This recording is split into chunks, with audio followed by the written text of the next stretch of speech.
no doubt Skullface's plan is almost complete. At that point, I will no longer be of use to him. I must leave behind this record at least. A record of how the ancient vocal cord parasites became these abominable ethnic cleansing parasites. I believe he has two purposes for the ethnic cleansing parasites. The first, as their name suggests, is ethnic cleansing. This conflict between East and West that envelops the world will not last much longer. Once the Cold War ends, and the weight of America and the Soviet Union is lifted away, the ethnic conflicts they kept suppressed will all rise to the surface. It is not difficult to imagine that the radical sides will begin cleansing their adversaries. But what if an ethnic cleansing parasite matching the language of the aggressors were to be unleashed? The aggressors would be washed off the earth. At the very least, the idea that retaliation could eradicate your people would prove a powerful deterrent. The second purpose is the Englishization of the world. To cipher the organization, this is probably their main use. Man thinks in words, or rather, words are man's very means of thinking. If you erase a word representing some concept, the concept itself disappears from the world. Nishone means beautiful in Navajo, but the image that comes to mind when we say Nishone differs from the Blagana's beautiful. An azure sky, a rolling landscape, lush greenery. The meaning we place in Nejone has its roots in Dene culture. If we lose the word Nejone, the images of our beautiful homeland would be washed away into oblivion along with it, just as Orwell indicated years ago. Cipher, being based in America, is pushing Englishization for this very reason. Suppose all 5 billion people on this planet come to read, speak, and think in English. Their wills could also be streamlined under English. Cipher's control would be all the easier. Economic governance would progress in leaps and bounds. The ethnic cleansing parasites would be a great aid in accomplishing this goal. There is no need to destroy every language besides English. All they need to do is weaken other dominant languages competing with it. Russian, Chinese, Arabic. If people know they risk their lives speaking such languages, they will flock to the lingua franca that is English. Cipher need not even focus attention on smaller languages. After all, they are already being eaten away by English. Business, education, film, commodities. English has permeated every area of global society. I can see this when I look at young Dene. Some of them have already lost their grasp of the Navajo language. It is said that over 2,000 languages of the world are facing extinction. This very moment, cultural concepts and forms of expression are disappearing forever. The spread of electronic networks gives greater meaning to Englishization. Networks have no national borders. By basing them on a single language, they can penetrate deeper into and between people. That basic point of unity provides the ideal environment for someone who aims to control people's wills. But how does this differ from building the Tower of Babel? The ethnic cleansing parasites attempt to rob man of his words. Such irony. It was the vocal cord parasites that gave words to him in the first place. Ancient man had no language. I Unable to produce complex sounds due to the structure of the throat, he could communicate only through simple vocalizations and gestures.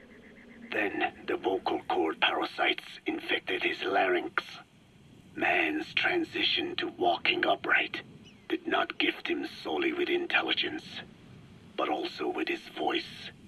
At the time, the vocal cord parasites never harmed man. They merely took a small measure of nourishment. In fact, you could call it a symbiotic relationship.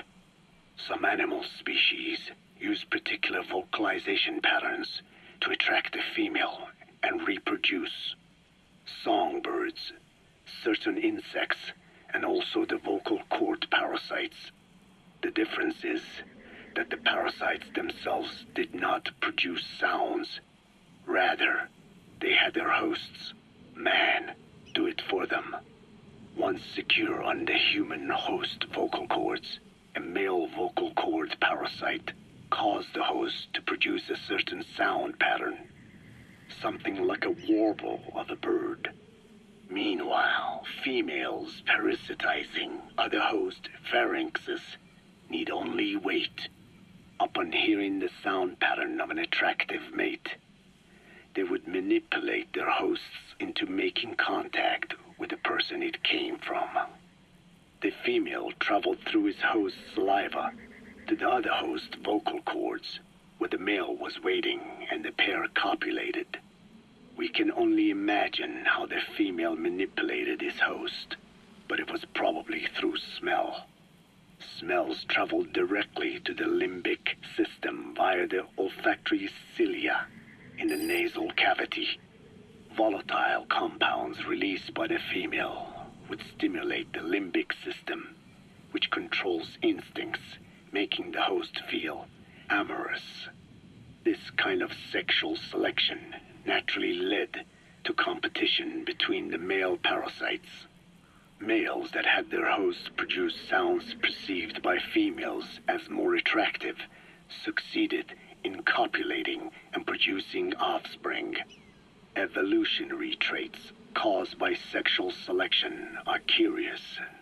The peacock's feathers, the mannequin's dance, the firefly's luminescence pattern. Even with courtship behaviors that are not advantageous to survival, those individuals that excel in them produce offspring, and it escalates with each generation. The same was true of the vocal cord parasites. Courtship vocalization rhythms and intonations became more sophisticated, and in order for man to produce such sounds, they had to alter his vocal organs. By lowering the position of the larynx and developing resonating chambers, they enabled more complex pronunciations. But that was not all. The vocal cord parasites activated a transcription factor that would later control man's language ability. A protein that, due to its appearance, is called forkhead box protein P2, or FOXP2. Activating this transcription factor led to the development of brain function capable of creating sophisticated frequency changes. This was the pinnacle of the vocal cord parasite's prosperity. However, this sophisticated pronunciation control was too useful for man to ignore. Once human sexual activity ceased to be only seasonal, and having lost pigment-based sexual characteristics, distinctive vocalizations became the most effective means for humans to attract mates as well. Combined with logic pathways hardwired into the brain, or universal grammar, it was not long before advanced communication was possible. This was the birth of language. Luckily for man, it was around this time that a particular retrovirus was circulating. While not lethal, it infected not only man, but the vocal cord parasites as well. It is presumed that this virus removed part of the parasite's DNA and reverse transcribed it into man's reproductive cells. It was a vector, Among the genes it transcribed were the ones responsible for the production of language. The vocal cord parasites' vocalization genes were written into the human genome. The parasites were no longer of any use to man now.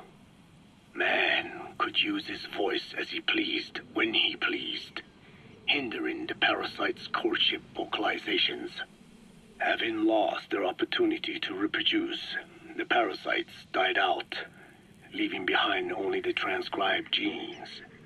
The vocal cord parasites were once in symbiosis with man. Its genes even became a part of his. Humans and parasites are extremely close. As such, it will be extremely difficult for man's immune system to eliminate the vocal cord parasites. Even cutting them out will be no simple matter, which is exactly why these ethnic cleansing parasites are such a formidable weapon. The rise of the vocal cord parasites goes back approximately 300 million years to the Permian period. At that time, they were not even parasites, but predatory autotrophs. They are believed to have been the common ancestor to the Pentastomida and the Cyclops genus of copepods. However, Earth's environment underwent a violent change at the end of the Permian period. The cause is unclear, but evidence suggests that over 90% of the Earth's organisms at that time died out. The most pronounced threat to the protoparasites was the severe reduction in oxygen concentration. The result was cladogenesis, a splitting that gave birth to a new strain that could parasitize other organisms' respiratory apparatus. This survival tactic helped lower their oxygen consumption, and inhabiting the throat kept them securely in contact with inhaled air. The best survivors were those that parasitized the reptiles that flourished at the time. Entering the Triassic period, the reptiles evolved into dinosaurs, and the protoparasites shared in their success. Dinosaurs developed respiratory organs called air sacs to adapt to the low oxygen environment. These in particular helped the protoparasites thrive. But another trial awaited them. The end of the Triassic period saw another drastic change in the Earth's environment. For most parasites, the male and female take the same host. Many are, in fact, hermaphrodites. Originally, the vocal cord parasites were as well. But for any strain to ride out a severe environmental change, it must secure a steady pool of genetic diversity. Another split. Now the newest strain procreated with mates found in other hosts. And in order to increase its encounters with those mates, the new strain utilized the voice of its host.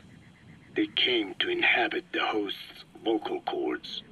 This truly was the birth of the vocal cord parasite. The parasites developed the host's pharynx to form resonating chambers and used them to produce sophisticated mating calls. The relatively upright posture of the dinosaurs was important in this, because the crooked L-shaped pharynx was more suited to the development of resonating chambers.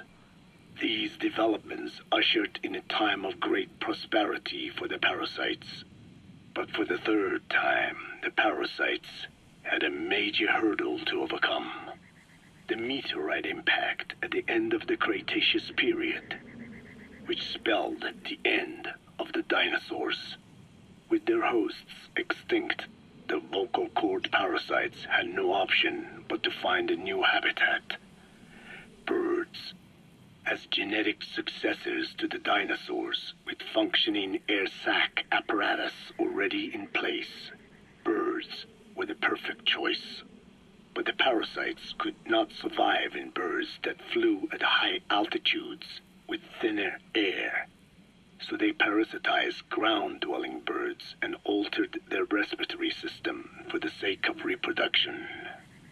They gave the birds the means to produce sophisticated sounds, the syrinx responsible for chirping. This is the proof that points to activation of FOXP2 in songbirds as well as humans. The Cenozoic era began with a rise in oxygen concentration, which helped mammals to evolve and increase in size. The parasites then shifted to humans as a more effective host. Humans' bipedal upright walking meant that our throats could support larger resonating chambers. At first, vocal cord parasites entered humans using birds as their intermediate host. But eventually they changed to conducting their entire life cycle within human hosts. What happened next is as I have already described. People took the vocalizing prowess given them by the parasites and made it language, and once the parasites could no longer use it as their mating call, they died out. Or in other words, the parasites overcame all evolutionary hurdles except humanity.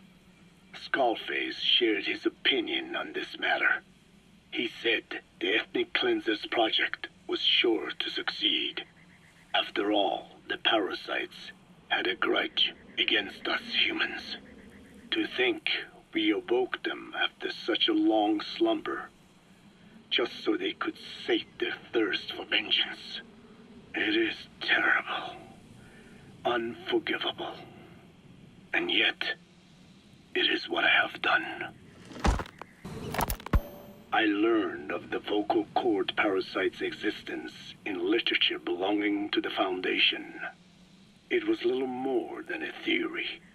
The question was, why does only Homo sapiens among all primates have highly developed language? Human versus everything else. The missing link between these was the mystery that gave rise to this theory. I was fascinated by the idea of their existence.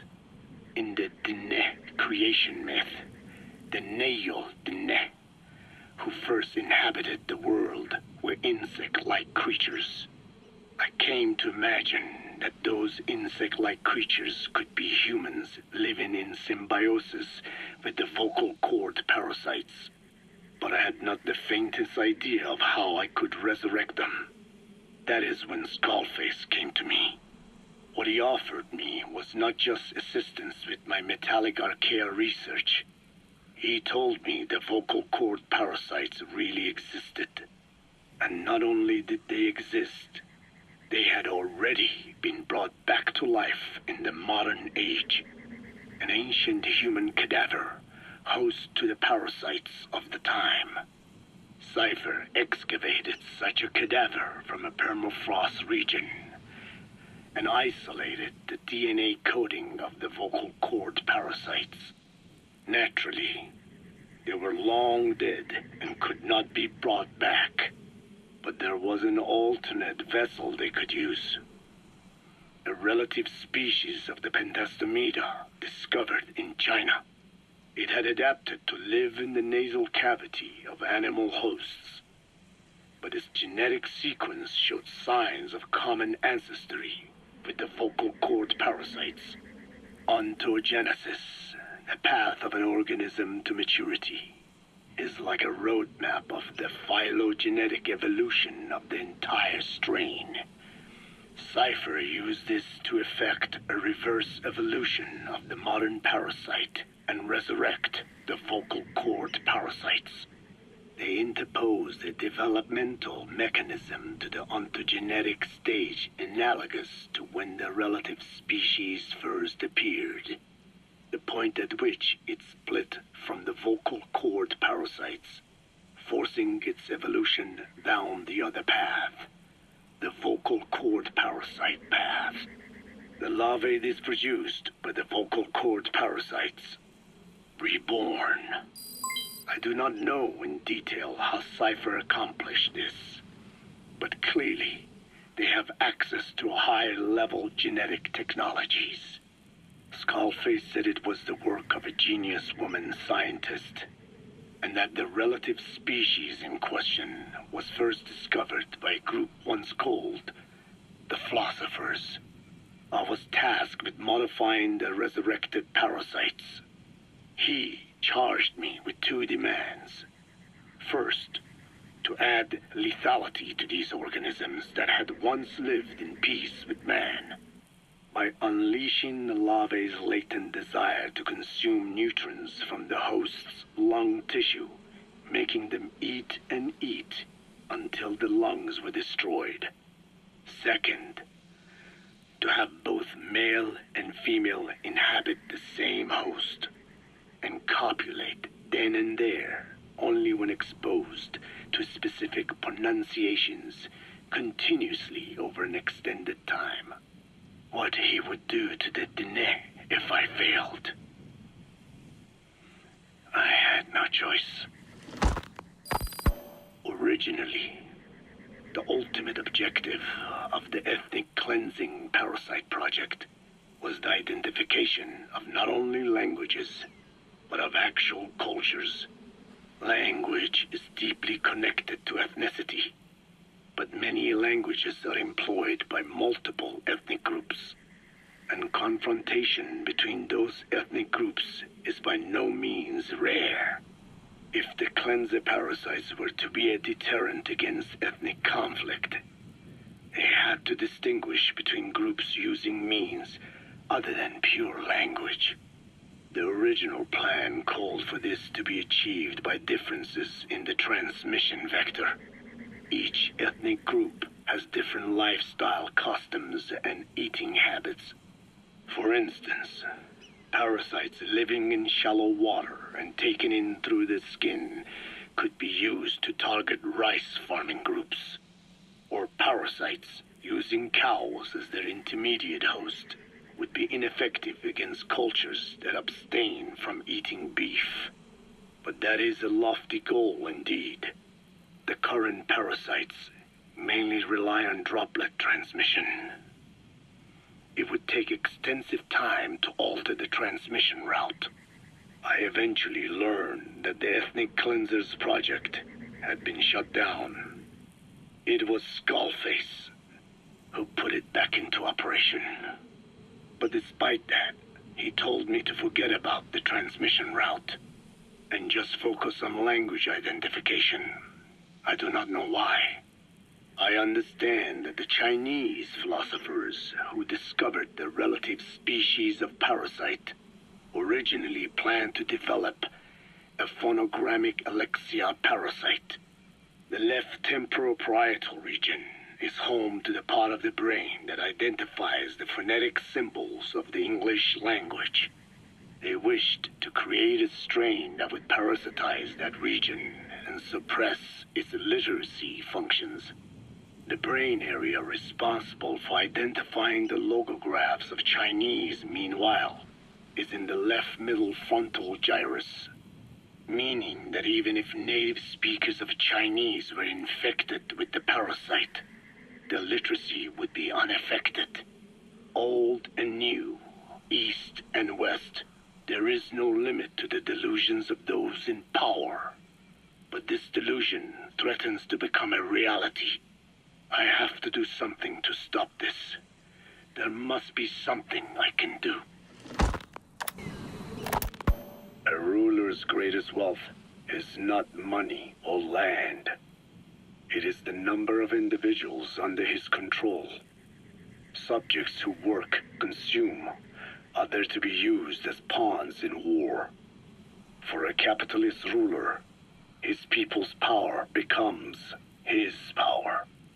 You are the same with your diamond dogs. You spin it with your speeches, but what you're doing is bringing as much talent as you can into your little domain. Every person another feather in your cap. Yes, since ancient times, every civilization's ruler has had the same idea. When people unite under one will, they become stronger than the sum of their parts. And the one will is the ruler's will. And what do rulers use to bring people together? Language. In the Old Testament, it is written that only one language was spoken in Eden. A shared tongue that united all of humanity. Mankind eventually grew aware of its power and harnessed that strength to build a tower to the heavens, the mighty Tower of Babel. This angered God, who splintered the language of man, and the tower was never completed. Languages emerged, and the earth was divided as men went their separate ways. Every age is the same. A ruler's first order of business, after conquering new land, is to force his tongue on its people. Ancient Rome, Napoleon, and now Zero. English is wreaking havoc around the world right now. The British Empire tilled the land with war as its hoe, then began planting the seed that is English. Eventually, American capitalism became the new instrument. To play its game of wealth, you only had to abide by one rule: English. By exploiting people's desires, English has become a leash that people gladly wear around their necks, it would seem.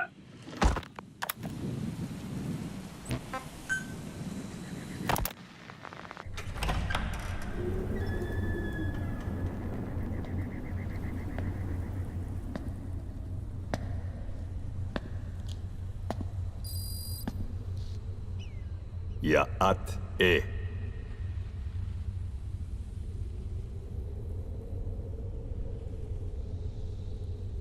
You disappoint me. Have you forgotten my face? Leave me be. You won't respond to anyone else, so I figured it must be me you wanted to see. But now you won't even look at me. Have I not suffered enough? Not until you've eased my suffering first. To tell you the truth, old man, I'm in a bit of a bind. It's about your children. You know what I mean? The parasites. The ones that infect a man's throat, killing him if he speaks their language. They must not be allowed to multiply. You are allowed to live only in order to help me. But you don't want to, do you? So why not choose death instead? Because you want to protect the Diné and their land from me. That's your purpose, isn't it? Don't lose sight of that now. It's in your interest to cooperate. Because if you don't... Madness. The parasites can't detect your people's tongue. So I'll just have to resort to more heavy-handed means. I have the greatest respect for your people. I would rather avoid such a thing, but we don't always get our way. I was born a tiny mote in a mighty tempest, and until those winds abate, all I can choose is how to act when they blow me this way or that. Tell me, Code Talker, what happens to a man infected with a pair of your parasites? Can they be removed? Can the full-blown symptoms be prevented? It is impossible to remove the parasites alone. They have too close an affinity with humans. Then how do you stop the symptoms from developing? All right. I was hoping for an answer now, but perhaps you just need a little more time. I'll be back soon. I've set up shop, not far from here. We'll be seeing a lot more of each other. If you're close by, then it is almost complete. We're in the final phases. All that's left is to see if I can actually disable a nuke, with the help of your metallic archaea. Once that's done, I won't have to return here again, and your suffering will end. as will your peoples. We're almost finished, Code Talker. Each in our own way. My only regret will be not finishing you. There's nothing stopping you. I'm only alive because you want me that way. Ridiculous. As you wish. My regret is this misunderstanding between us. You and I, our goal is the same. We should be working together. A symbiosis. You do not know my mind. I simply want the Diné bloodline to endure. Really now? You're just another mote in the storm. How you react to all the slings and arrows, that's what counts. That's why you call those squirming monsters your children. What I have done is forbidden. Forgive me, all of you. The world should be left the way it is. You of all men should know that.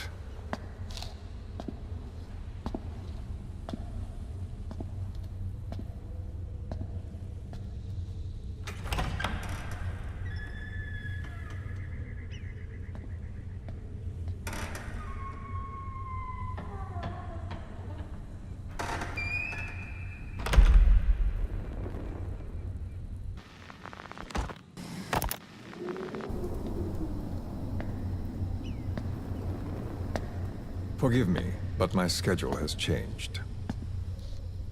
The time for grace and good manners has now run out. Please.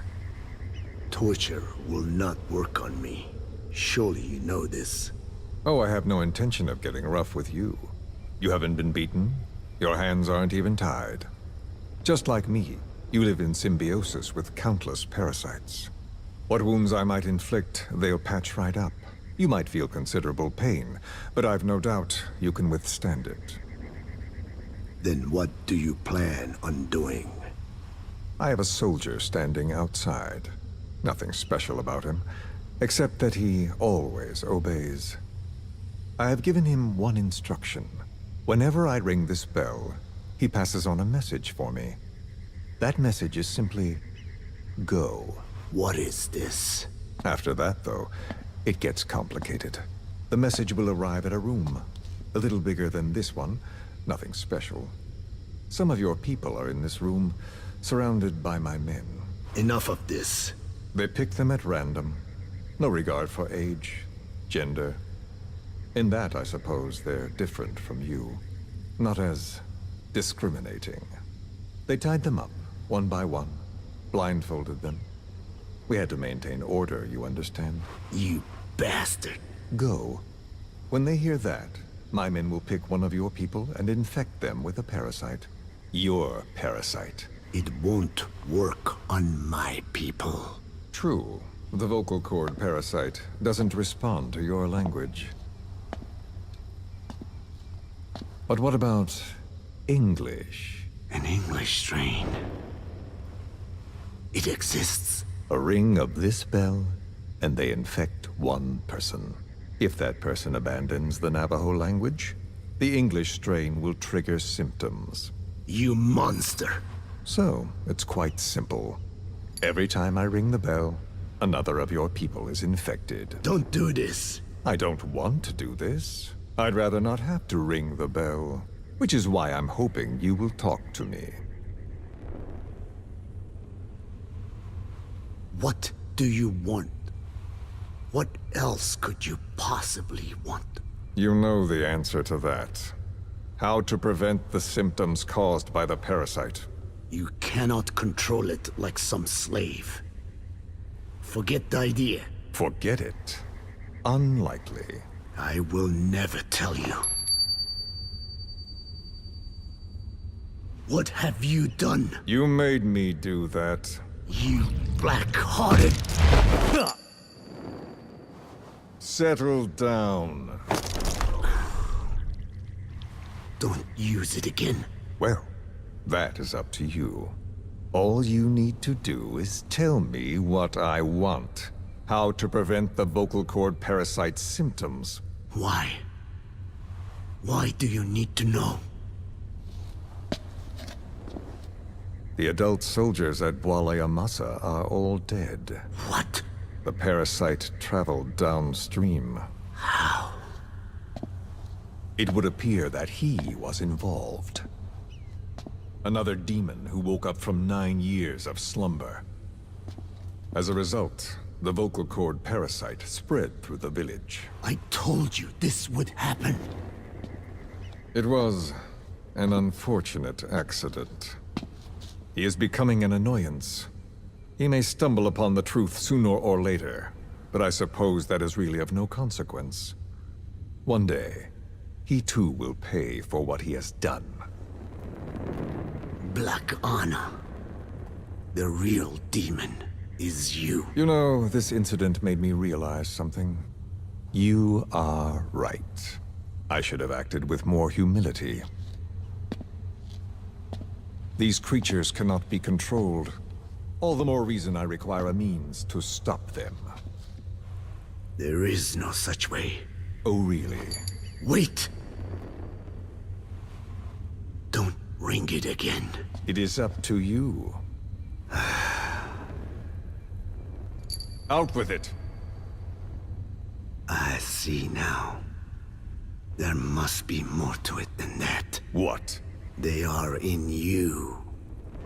You use this land to breed more of my children. And not just here. No.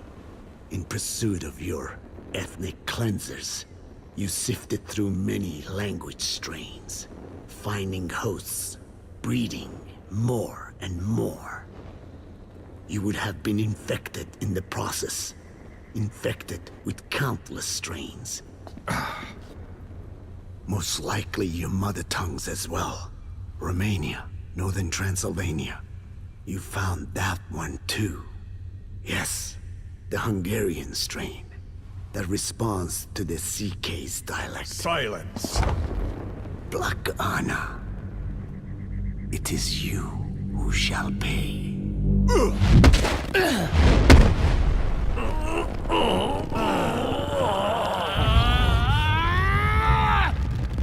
Is this your retaliation, old man?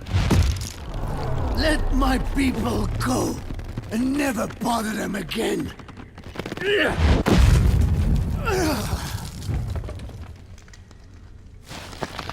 You heard me. What now? What? No! What are you doing? I am not afraid. I probably have every language strain inside of me. Meaning all the world's languages are already lost to me. But that suits me fine. If need be, I myself can produce whatever strain is needed. And that means nothing to you. If you are infected, you can never again speak your mother tongue. Otherwise you will die. As will every one of your countrymen. A few words here and there won't trigger the symptoms. And besides, the time is not yet right to show this face in my homeland. Not until my revenge is complete. Now... Stop! We're out of time. I have to get going. Well... No!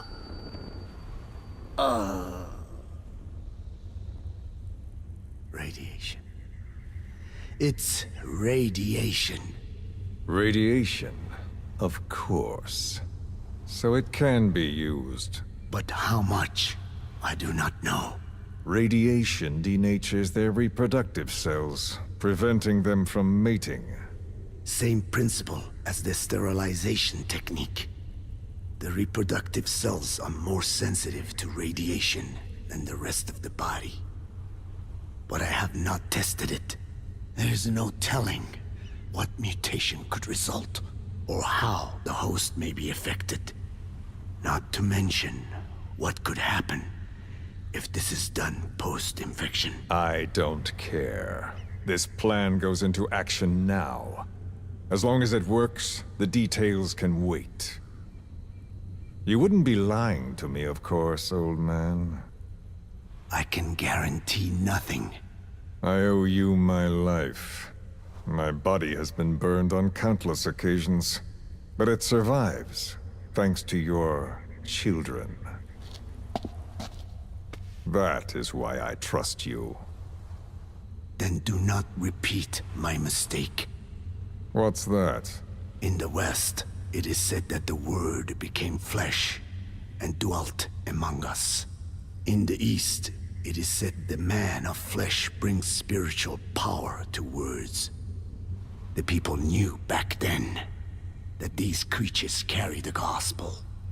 They do not belong in our hands. They must not be touched. How enlightening. I'll remember that. Consider this my thanks. What are you? Catch. No!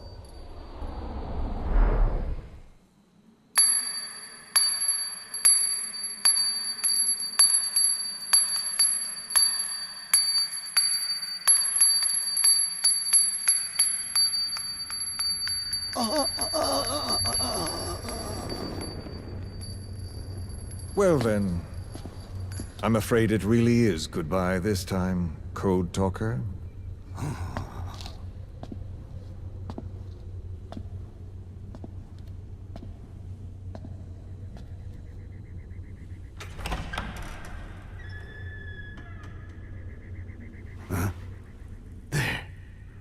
There is no soldier.